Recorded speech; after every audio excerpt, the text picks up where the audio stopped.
ఇప్పుడు నువ్వు ఎవరి భుజాల మీద ఉన్నావు? మరి దరి చేరుస్తాడా లేదా? ఆయన తన ప్రాణమును నీ కోసం నిర్లక్ష్యపరిచిన వాడు నిన్ను అశ్రద్ధ చేస్తాడా? కాబట్టి ఇక భయపడద్దు. సమస్త విషయములకు ఆయన చాలినవాడు, అలాగే నిన్ను గెలిపించడానికి కూడా ఆయన చాలినవాడు. గెలుస్తావు అంతే, పో సంతోషంగా పో.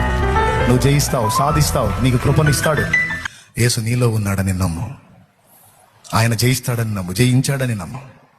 నువ్వు ఆయన యందున్నావు, ఆయన నీ యందున్నాడని నమ్ము. నీవు యేసు సంబంధివని నమ్ము. లోకముతో నీకు ఇక భాగము లేదని నమ్ము. దాని మీద నీకు జయం వచ్చిందని నమ్ము. మిగిలిన 3 ఎలాగైతే సందేహించక నమ్ముతావు, ఇది కూడా అంతే నమ్ము, స్వతంత్రించుకుంటావు.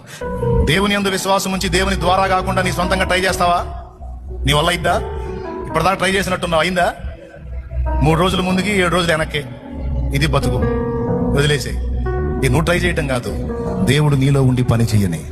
దేవుణ్ణి స్వాగతించు, దేవుడిని నీలోనికి అనుమతించు. విశ్వాసమును బట్టి నా తండ్రి నాలో ఉన్నాడు, నేను తప్పకుండా జయిస్తాను, జయించాను. జయమనే